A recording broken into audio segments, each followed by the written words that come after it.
আমাদেরকে এই পরবর্তী ক্যাম্পকে যারা সহযোগিতা করেছিলেন। প্রাইমারি স্তরে কথা বলা যাবে না। প্রধান অতিথি এবং বিশেষ অতিথি যারা রয়েছেন তাদেরকে আমরা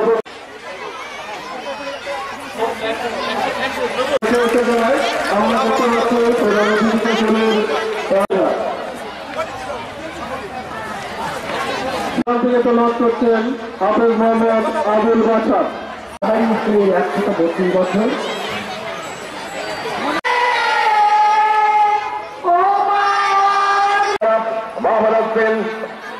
আজকে ফিল করে